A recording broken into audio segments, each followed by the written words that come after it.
Andromeda is this like big internet monster. And honestly, Joel, like everyone should really love Andromeda because Facebook literally just made everything so much easier. Facebook has pretty much caught up to the rest of the social media space that literally builds a machine that actually matches the right person with the right type of content at the right time. Hey, what's going on, everybody? Welcome to episode 2 of Marketing Mondays with Joel and Laurel. I am super pumped because actually, if you're watching this, you might not even realize this is episode number 2, but we have officially dubbed this as a routine hangout that Laurel and I are going to be doing every single Monday, and you guys are in for a treat. So I'm excited. Welcome to episode 2, day 2, podcast number 2 of the Hangout.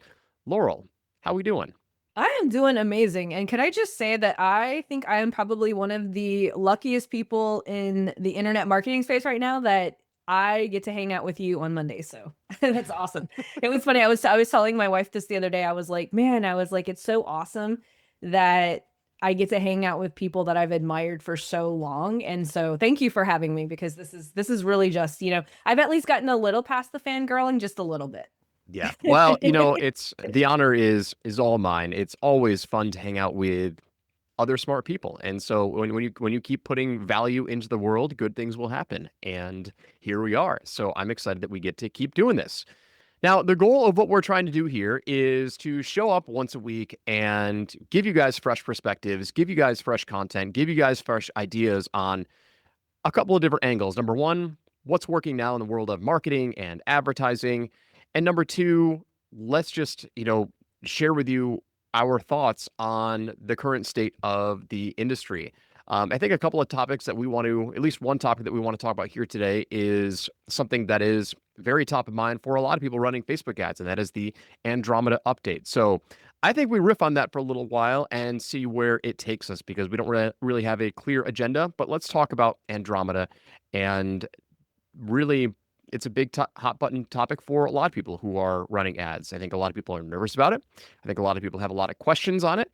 And why not talk about it? Because we are deep in the weeds with it. So, Laurel, what are you hearing right now with Oh man, Andromeda? I am here. I'm hearing that Andromeda is this like big internet monster. And honestly, Joel, like everyone should really love Andromeda because Facebook literally just made everything so much easier, especially for people who are just starting out with ads.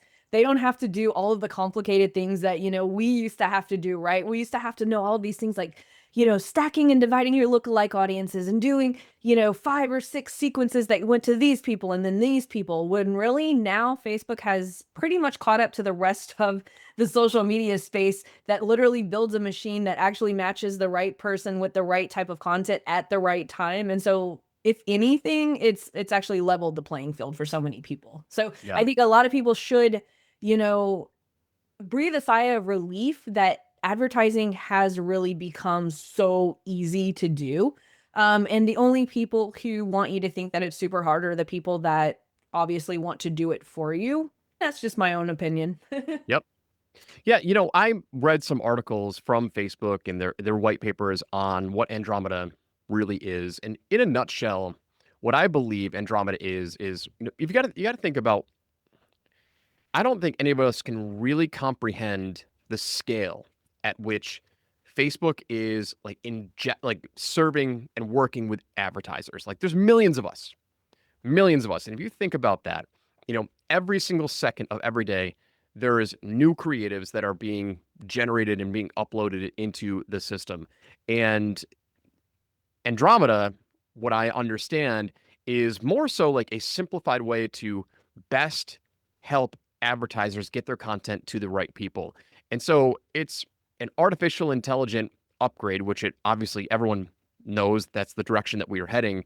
But what it really is meant to help us do as advertisers is to put so much of our emphasis on great creative and great messaging because now Andromeda is able to really fine tune all of the back end stuff of the data that has of your target customers and of your target avatars, read your images, like literally read your images, read your body copy text, read the landing page in which you're sending traffic to, and say, okay, I have a really clear idea of not only who your target avatar is, but you are going to need to what I understand is you do have to upgrade your creative game. Like it's no longer an option for you to just create okay ads. Like it is going to put a high priority on user experience for your customers, meaning you still have to provide a good user experience. And user experience is more so just like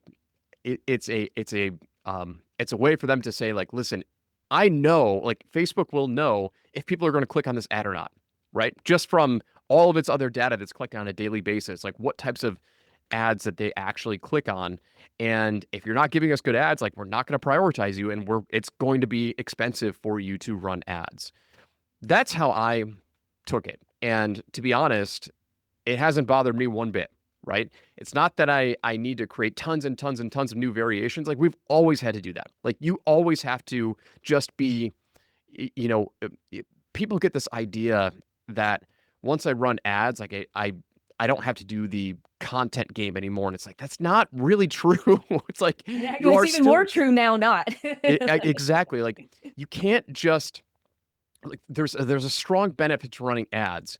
But if you think that you're never going to have to create content again for the ads platform, then that is just a false belief and a big mistake. And I think that there are a lot of people who do think that's like I'll just create one great ad and or two great ads and that'll just print money for me. It's like, well, it might for a little while, but I mean, Facebook is only sending your content to a select number of people, and it's your frequency is going to go up and it's going to fatigue. Like that's just the game in which we live.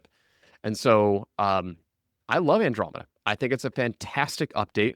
I have my opinions on, just how Facebook delivers the ads and the content to people, but this is a huge update for everybody. And it also should just let you know, like, we are still in the game of content. Like, we do have to create content. We need to create systems that allow us to create great content, new hooks, new angles, like same core messaging, spitting it a different way or reframing it a different way.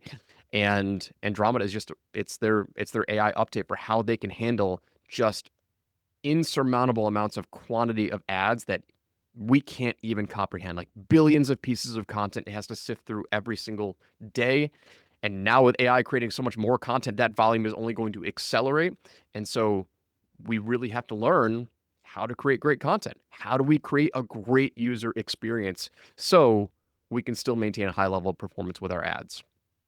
Yeah, and I'll add on to that because what I think a lot of people will hear is, well, I have to create a whole bunch of more content. And yes, that will work, but only if you have the right framework in order to do that. And Joel, I actually find that your demand triggers exercise that you make everyone do in your power offer workshop, that's the way that I teach my students the entire framework for all of the different types of content that they do. Because here's the thing, you can put out a shit ton of content and it might not work for you because you're not being specific enough. Because if you are putting out, and so here's the difference between putting out a good message for Andromeda versus making Andromeda harder for it to connect you with the right person. Let's say that you have an offer, I want to lose 10 pounds in 90 days.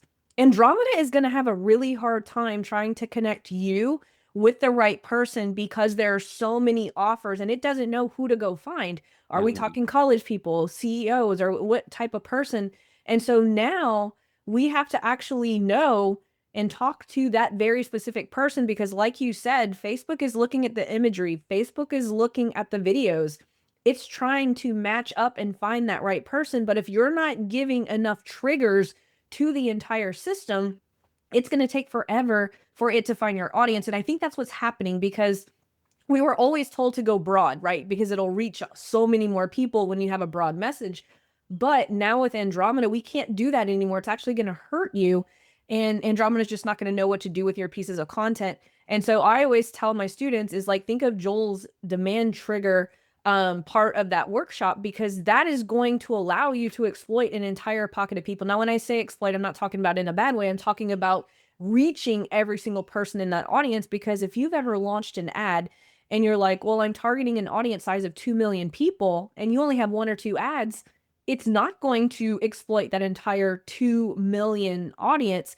What it's going to do is it's only going to match it up with those people in that audience that it feels are likely to like that piece of content. So you're likely only going to reach 100,000, 200,000 But if you're putting out every single demand trigger that will appeal to that entire audience pocket, and you just keep creating content around those demand triggers, Andromeda is going to freaking love you. And I've been using your demand trigger exercise for years now. And so that's why, like, me and my students haven't had to, pause or anything or freak out, because we've been teaching them how to create different pieces of content for years now.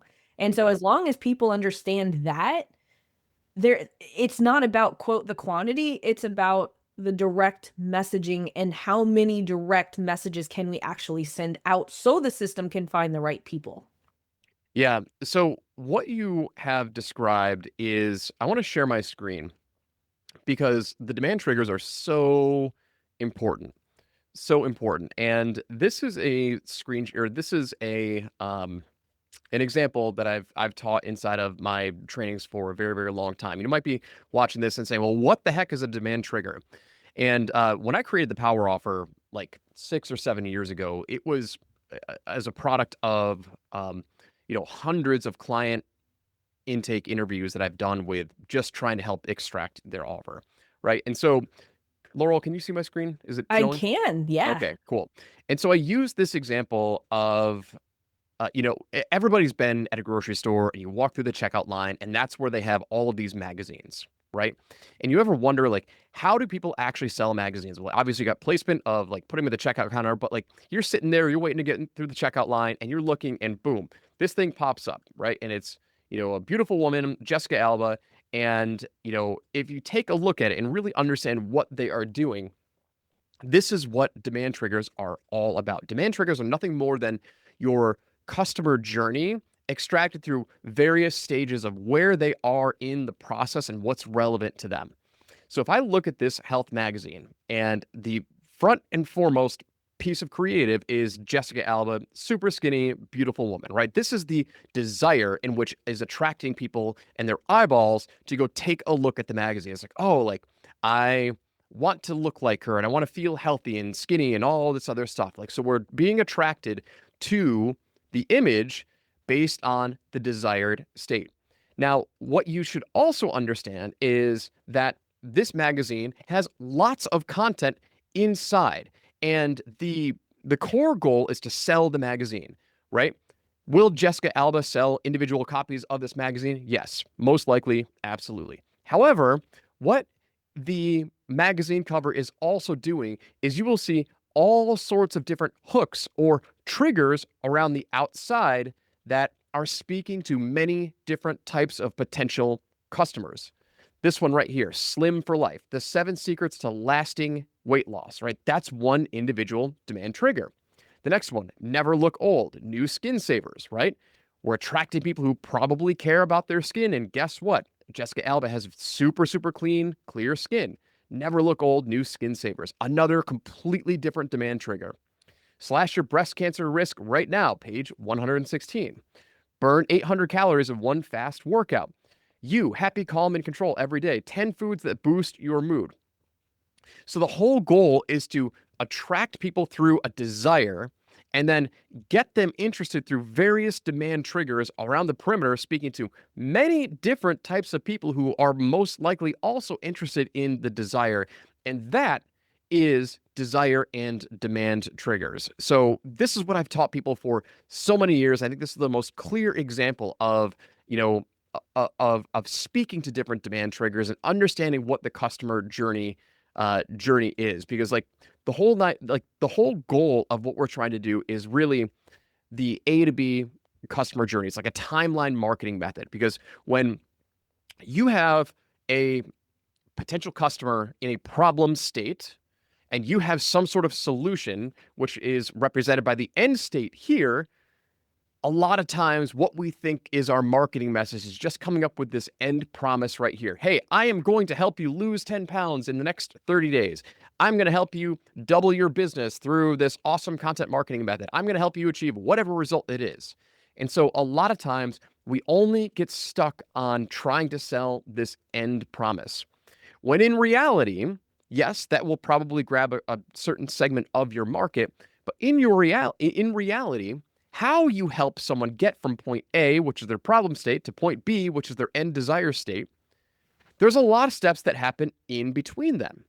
And we, for the most part, including myself, have a hard time coming up with new hooks, new angles, new ideas. And so, what I try to explain to people is once we get to this point where we're selling A to Z, I call this A to B versus A to Z, where a lot of people are just focused on, these two states in which we can market to.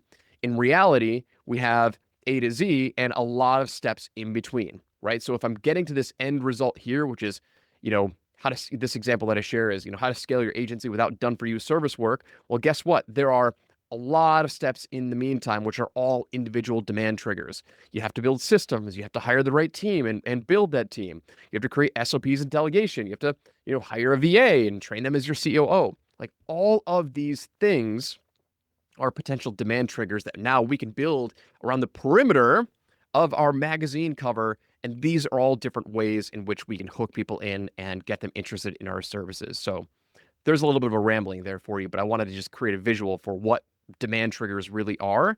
And yeah, if you've never seen it, this is a little mini lesson for you. Oh my God, you were not rambling because honestly, I built my entire onboarding of my ads program on this exercise. I created an exercise that I call the content Bible, and the content Bible is literally forcing them to find all of those in between offers Hmm. that you do. And so definitely like you just shared like such a wealth of like knowledge right there, because if people just take what we're talking about and do this and then put out one piece of content, one demand trigger every single day for the next 365 days, that is enough to change their business, where their business would be completely different in the next year just Yeah, by doing this one exercise. because it's all connected. It's all Yeah. connected. So your job is to go through an exercise like that, spread it all out onto a timeline of how you get someone from point A to point Z, and uncover all of those micro steps, because all of those micro steps are different hooks, are different ideas, are different systems, are different products, are different pieces of content that you should be seeding throughout your audience. Because your audience, yes, they might get hooked in on the core end result, but there's so many people that, some people will take action if you just create a power offer and sell that end result. But you have a huge segment of your market that wants more information. And I'm not saying teach them all these things, but you extract these components, you extract these milestones, and you tell stories around them. You talk about the pains around what happens when you're at point 3 of 7 in your entire process. And here's all the things that happen when you're over here, right? And this is one of the things that I teach inside my program. This is one of the things that I do with all my clients. This is one of the things that you'll learn inside of XYZ program, right? And you are going to figure out what's most relevant, because not all of them are going to be relevant. It's not like every single one of those milestones is going to hit. But the example that I give is, when I shared my screen earlier, the example in there is my buddy Greg, who I love, dearly. And I was working on his offer. We flew down to Dallas. We're working together, and I went through this exact same process. He's like, man, I'm just not getting enough response from my ads of helping people scale their agency without done for you work. I'm like, okay, well, I think if you just listen to the market feedback, I think it might be a desire that they want, but maybe it's just not super top of mind. So walk me through all the steps that happen when they work with you to when you get them the end result. And we mapped out every single part of his journey, which was systems, team building, SOPs and delegation, and then hiring a VA to serve as your COO. And I remember sitting down with him, and when he was talking about how he shows people how to hire a VA for, 15 bucks an hour or 10 bucks an hour to relieve like 30 hours a week of their time. I said, holy crap, dude, like there's something there. Like my offer spidey sense was tingling. Like it was on fire when he was talking about that. I said, these people are probably buried in so much work right now. Like that's a pressure relief valve. Like you have to relieve that pressure that is so top of mind. And he's like, okay, cool. Like, in his mind, he's like, that's fine. We can work with that. And so we put out a post just to his existing audience on his Facebook group and say, hey, would anybody want to learn how I'm able to relieve, 30 hours a week of my time with a simple $10 or $15 virtual assistant. And we had hundreds of people raise their hand, hundreds. And it was just, that is the precipice. That is the entire point of what you are trying to do. You are trying to find the demand trigger. There was tons of demand from that trigger, right? Tons of demand, way more than the core end result. And so now it becomes, how do we connect the dots? How do we connect the dots between, all right, this VA is going to help you do a ton of awesome things, but how does that connect to the overarching end goal? And that becomes a whole other exercise in itself. But this is marketing. This is marketing.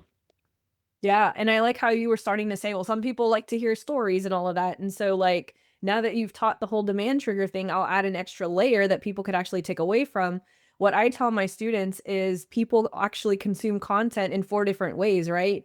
And so if you tell people, here's how to find, how to hire a VA for X, that'll relieve 30 hours a week, that's very actionable, right? That's very top of funnel problem solving. But if you really think about it, if people consume content in 4 different ways, actionable being one, there's still 3 other ways that people can consume that same piece of content, but through a different lens. And you hit it a while ago. You said aspirational. People love hearing stories. And so I make my students do 4 different versions of one demand trigger. I make them do an actionable version. I make them do an analytical version, numbers, data driven, aspirational version, and the last one, which is my favorite, anthropological, dealing with human behavior and psychology.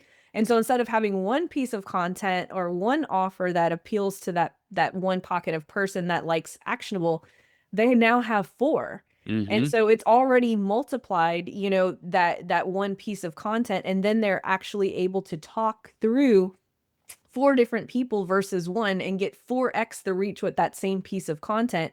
And then it actually does all of the sophistication levels, because someone who's interested in an actionable piece of content, it's going to be probably more top of funnel than going into middle of funnel, where they're going to want to see the proof that it works, right? Show me the numbers, show me the stories. And then the last person, which I think is the most sophisticated, they actually respond to anthropological, because they know the how to.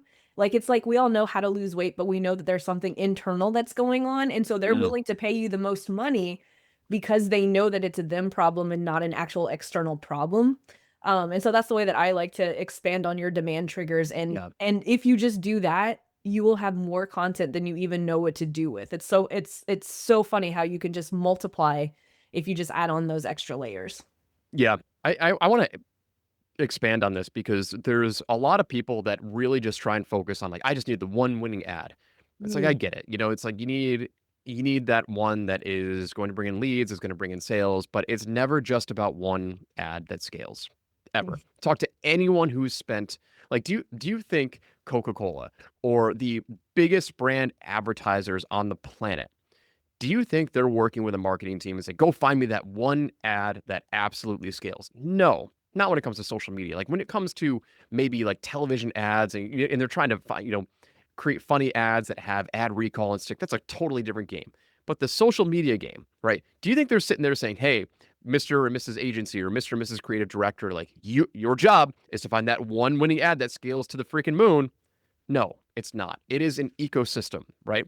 And what you're saying, what we are saying is, when you find those great pieces of content, you'll know because you'll start to get response. You'll start to get messages, likes and shares, and people will save your ads, right? Your first job should be to figure out, how many different ways can I say this exact same thing, period. Like, if you want to get longevity from your ads, from your content, how many different ways can you tell share the same idea, right? Telling a story. Laurel, you gave a bunch of different examples, analytical, anthropological, right?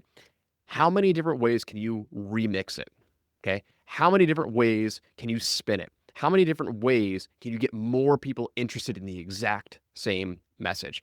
That should be a primary focus, because that is how you get more longevity, because that the message works. That the message resonates, but you can increase your reach with your content if you just spin it a bunch of different ways, because everybody responds to ads and content differently. And that is part of the secret to scale is coming up with as many different ways to say the exact same thing. Period. Progressive does the best. Like they don't just have flow, right? They even have the life coach. Those are my favorite Oh actually my commercials. goodness. Like the life coach, like teaching, new homeowners how to not act like their parents. Like they don't just depend on flow and all of those characters. Like they have different series, and that's what all of the big companies are doing because they understand. Like if you look at a Doritos commercial, there's not just one Doritos commercial. Mm, There's a series of different Doritos commercials that reach a very wide range of people. Like last time we were watching Hulu, um they were asking us to choose our ad experience, and I'm like, I hmm. don't know if I want to do that, but I understand why they're doing it because Yeah. they want to ensure that they're showing ads that I'll actually like. And so now even TV is catching up to how can we actually create ads that we know the audience on the other side of the screen is watching. And it's just really cool to see how all of this, because like I'm from old school television. I worked in television starting in 2002. So I have seen the evolution of television go from no social media, because it's so funny. When I worked at CBS, we were always worried about what the next network was doing, right? What is ABC going to do? And then I saw it go to ABC being our biggest competitors to this being our biggest competitor, right? Hmm. And so it's just so wild to see, like, just in the span of 20 years how every vehicle for advertising has changed dramatically. And then I Yeah. know like AI is this whole extra layer of, of this. One of so as you were talking about progressive and those life coach ads or whatever you want to call them, my family loves them. My wife very rarely responds to advertising, but like anytime that pops up, like she runs into the TV, into the room where the TV is because she wants to see it, even though it's the same one that we just watched the past like 10 days and it's just on repeat, but she loves it. And I want people to really, it brought up something that is so important when it comes to creating your own content and your own ads, and that is personality. Okay. There are some of the best ads that we have ever run in the history of everything that I've done on the advertising space has been driven around personality, especially if you're in the info product space, right? Where your personality actually matters. Inside of one of my trainings, I give an example of a client, Brent, who is a personal development coach, and he works with people to help become more productive. And so he was, he signed up to work with me. We're writing his ads. He's doing a mini webinar, the whole 9 yards. And he, I start to like scan his social media profile because he came up with some ads and he's like, here's my power offer. Here's this and this. I'm like, okay, that's fine. And like nothing had really hit yet. I don't even think he had run ads yet. But I was scanning his social media profile and I came across his Facebook page, like his business page. And he had in his About Me section was like the most personal, unique piece of content that I've ever seen. And it was so short. And I can't even remember what it is, but it was essentially along the lines of, hey, I'm intense AF, right? Except he didn't Mhm. use AF because I'm intense AF. I wake up at 5:32 every single morning, not 5:33, not 5:31, 5:32.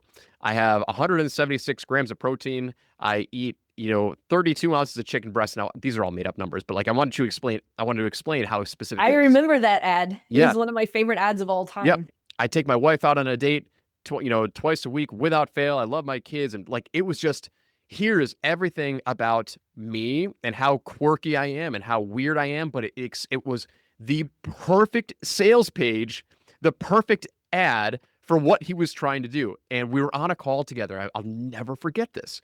And he's on the other line, and I'm like, Brent, what is this? He's like, what do you mean? What is that? I'm like, this is your ad. This is the power offer ad that you should be running right now. He's like, really? I'm like, it's amazing. It's amazing. Like it is the it if I could get everyone to write personality driven ads, I think everybody would probably 3x their ads like overnight. It's not easy to do. It takes some work, takes some effort, and he had some creative juices, but like he was just being raw. He was being himself. He was being exactly the type of client that he wanted to attract. He's like, all right, I'll go run it.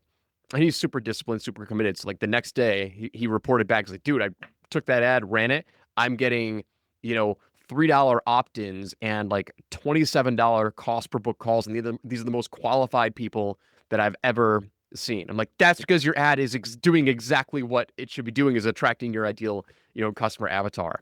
And he quickly scaled that to over, I think it was over $100,000 a month. It was pretty big numbers. And it was because we found a personality driven ad that spoke to that desired end state. And anyway, I went on a little bit of a side tangent there, but personality is like the most important factor. Whether you're a brand, whether you're a personal brand, doesn't matter. Like, drive personality into your ads and it will, and watch everything go up.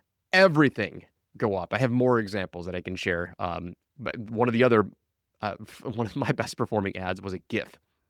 This animated GIF, promoting my Power Offer workshop, and I can't take credit for creating it. I had a copywriter. His name was Nabil. He's awesome, but he created it, and it was this like 20-second video ad of this guy in some Middle Eastern country pounding on like a bongo drum, and just, he had some like rhythmic song, and it was so catchy. And so he's singing this song in a different language, and there was a cat that was superimposed bobbing his head to the entire beat of the song, just like this, going back and forth and back and forth. And then Nabil wrote these pieces of copy over it. It was like, hey, this is, when you find a power offer ad and it starts converting, like, this is what it feels like. And it blew up. It blew up. And it was so funny. So funny. I mean, the engagement went through the roof. People will always remember that ad. And I had guys like Anik. Anik pinged me privately. He's like, dude, that ad is hilarious. And like, that's when you know you've got something good. But anyway, total riff, total tangent. But hopefully there's a good lesson in there. Yeah, no, the Brent's ad, or what, or that's his name, Brent, right? Like, yeah, Brent like Copeland, yeah. that is still one of my best performing ads, because when I saw it, I was like, ooh, I like that. And I think you call it, what, a self-identifying power offer, because it is such a good, I always tell my students, especially people who are in the personal development space, or the space where that can get a lot flagged by Facebook. I Hmm. always tell them, if you talk in first person, it is a way to say, like, this is me, this is who I am. And it's a way to actually run compliant ads in Yes. spaces that sometimes are not, or are a little bit less compliant. Because Yeah. I think people think that compliant stuff has moved away, because sometimes Facebook, will approve ads. Guys, Facebook is still flagging accounts. And so you always want to make sure that your messaging is 100% compliant. And if you haven't looked at the rules, y'all go do that. Yep. Yeah. If you speak in the first person and you be just totally raw with who you are and then throw a call to action on it at the end, it does wonders. It does wonders. Actually, one of my all-time highest performing ads was, very similar to what, we ran with Brent. Um, it was for it was for the webinar agency when I was running the agency and driving leads for that. But the goal was, and I just talked about who I was, and I told this story, and it was just this, this stroke, this inspiration of an idea that I had, like, just probably in the shower one day, which is where a lot of my ideas come from. Um, but I was like, hey, today I run the webinar agency, and we run, 7 and 8 figure webinars for some of the biggest brands.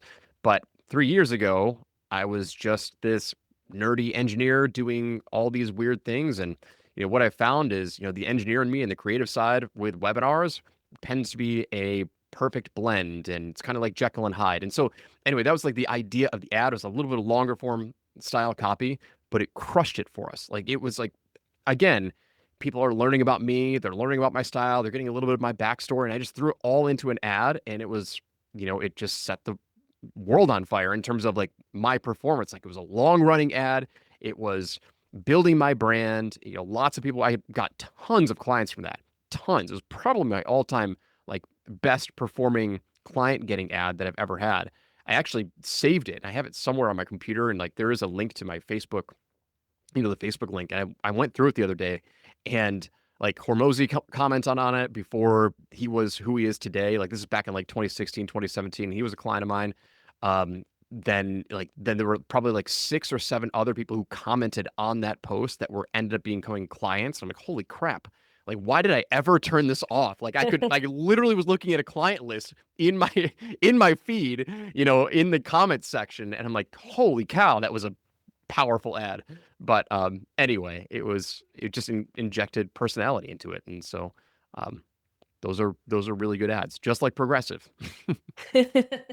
Yeah, the one of my best performing ads that's still pretty good at performing is it's one that actually Billie Jean taught me.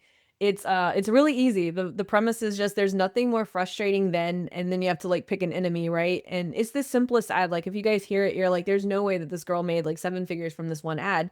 But it was very simple. It's like there's nothing more frustrating than ad agencies. They keep your strategy secret, meanwhile spending your money, and you see it going out. And it's just I just listed 3 ways as to why, there's nothing more frustrating than ad agencies. And it was just like try this for a different result. And it's just pointing to ad coaching for 7. And it's just me, a regular picture. I'm just like messing up my hair and I'm just kind of like, ah.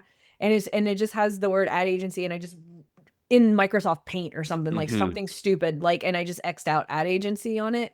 And that ad had and is still running today, and it's been running for years, but it's only been running that long because of my entire ecosystem, like what we're talking about. It's not just because there's 2 different types of ads, and I think that people don't realize it. There's the winning ad that will scale to the moon, then Hmm. there's the supporting ads that will get sales every once in a while, and it's annoying because people think that those ads are scalable, but they're not. But then there's all of the different content pieces that you're doing because like it all goes back to like what we started talking about Andromeda, right?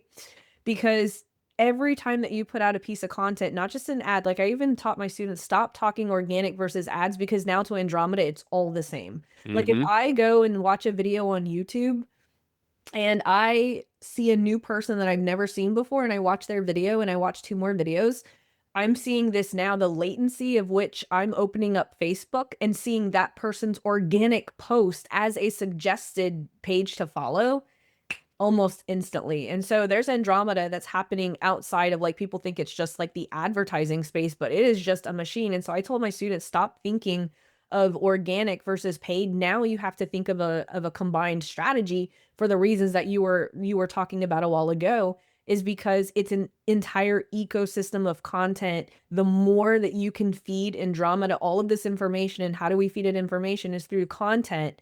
The more content that we can feed it, it's going to get faster and faster and faster at putting our content, whether it's ads or organic, because organic is free advertising, right? Hmm. They're both ads. And so the more triggers that we can actually feed Andromeda to go find our ideal clients, that ad spend is going to keep compounding and compounding and compounding. It's one of those things where it's no longer, oh, how could I build the best ad in the world? It's how could I build a best ads ecosystem or a Hmm. content ecosystem that's all going to work together because it's no longer one ad's working. Everything is like the supporting cast of all of the winning ads, and you need them all. Like people have the misconception, well, I should turn all this stuff off because it's not working, and then all of a sudden their top performer stops working. It's because they're not looking or thinking of it as an entire ads ecosystem. And excuse me, and that's because of like now within the changes with Andromeda, it's just going to continue to go in that direction, and so people are just Yeah. going to have to get used to making more content pieces. Yeah. And so that was one of the things that I incorporated when we built Inspired, right? The idea of having your core pieces of content and coming up with as many different ways to say it as possible. Like we call those inside of Inspired brand pillars, right? It's really our demand triggers just brought to a broader market. And you want to be able to install those brand pillars as as broadly as possible. Like you have to be able to extract all of those individual pieces of content, and you need to be able to say it in as many different ways as possible. That's the name of the game. I I love my Power Offer workshop. It's done tremendously well for us, and it helps people really understand what needs to go into creating a great offer. But the one thing that I don't regret about it, but I wish that it would do a better job of is I want people to understand like it's not just about one winning ad. Like the Power Offer teaches one ad, and sometimes people get so laser focused on that one ad that if it doesn't work, like, oh well, it just stinks. And it's like, no, like, that's like the starting block. It's like you start with the end in mind, and then you work your way backwards and extract all those different brand pillars because it's not just about scaling with a Power Offer. I've got some ridiculous success stories where some people have been able to scale to pretty big numbers with just a Power Offer, but it's the exception. It's not the norm, right? And the reality is that like our audience, we have so many different ways to bring them in, and you should create as many different ways to bring them into your ecosystem as you possibly can. And to tie this all back together with Andromeda, with everything that you just said, Laurel, is just, you know, it is all an ecosystem. And that is where they're going, is they want your ads to be its own content marketing system, whether you're organic, whether it's paid. Everything you put out is an ad. Everything you write should be an ad. Doesn't necessarily have to be a direct response ad, but it should be bringing people closer to you, closer to wanting to work with you.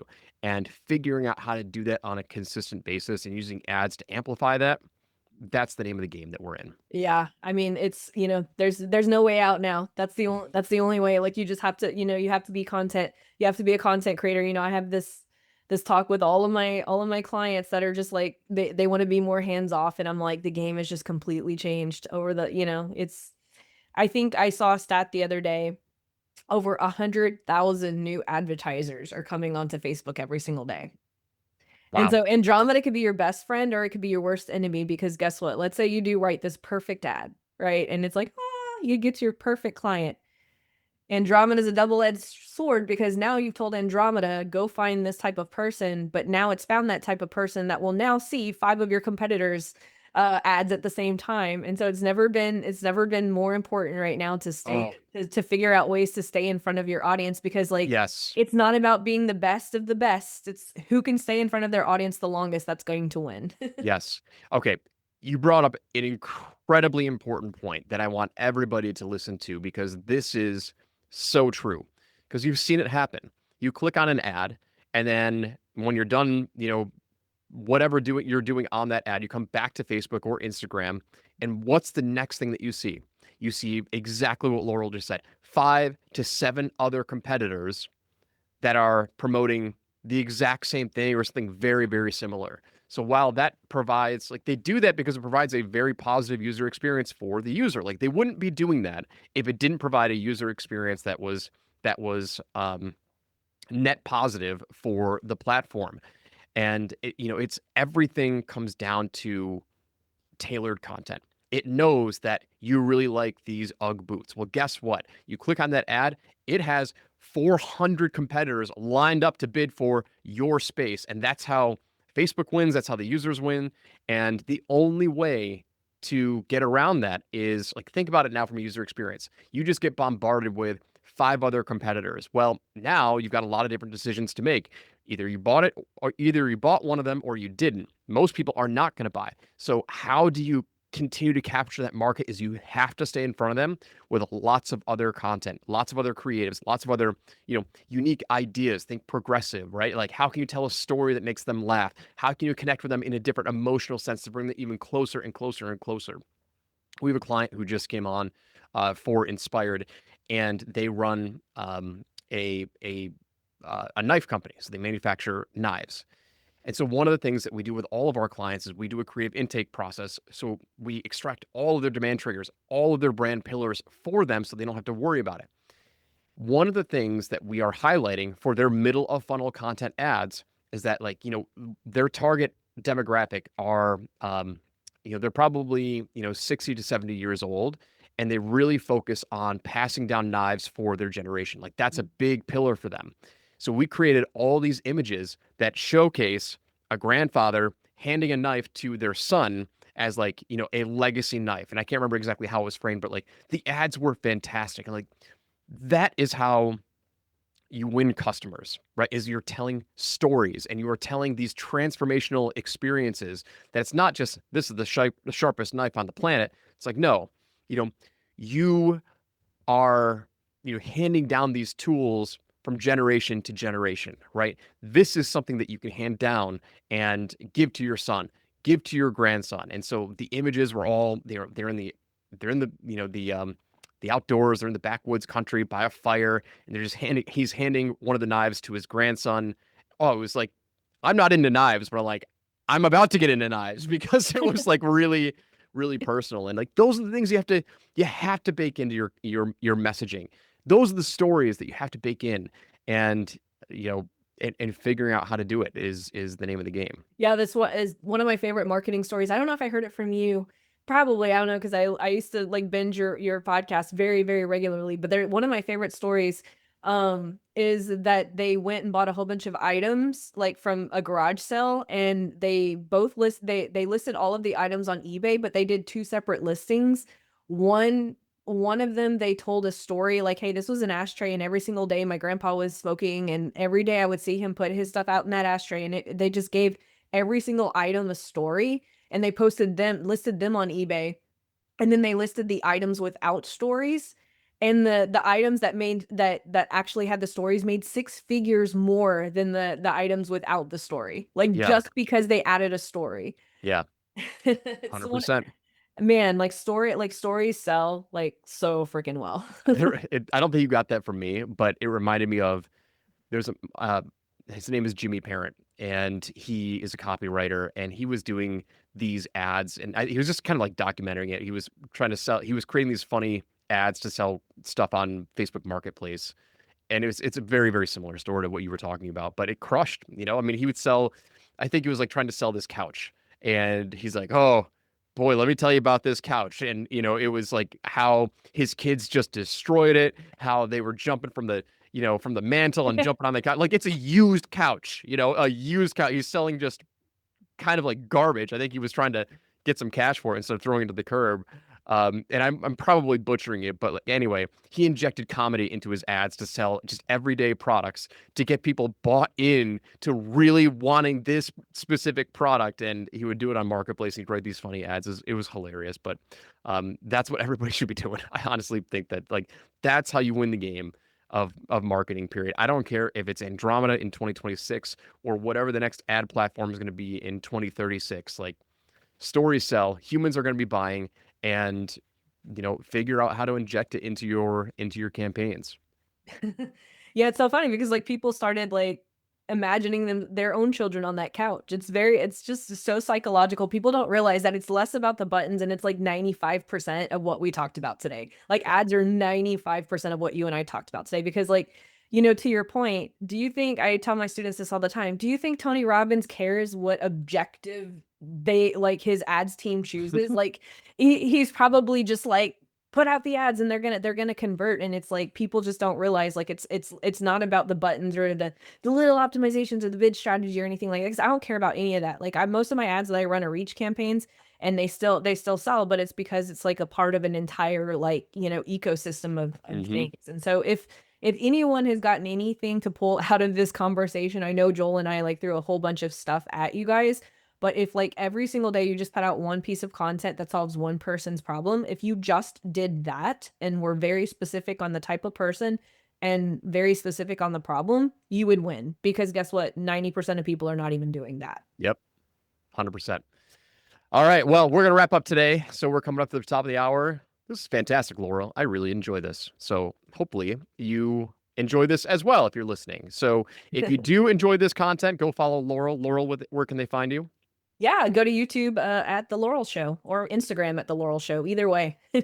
Awesome. Yep. And if you're watching this, hopefully you're watching it on my YouTube channel, which is just at Joel Irway. But you can always check out what we're doing and work with us over at Inspired and get us to build out your entire ads ecosystem and automate your ads in less than 15 minutes per week. So head over to getinspired.app, and we'll see you on the next episode. Take care.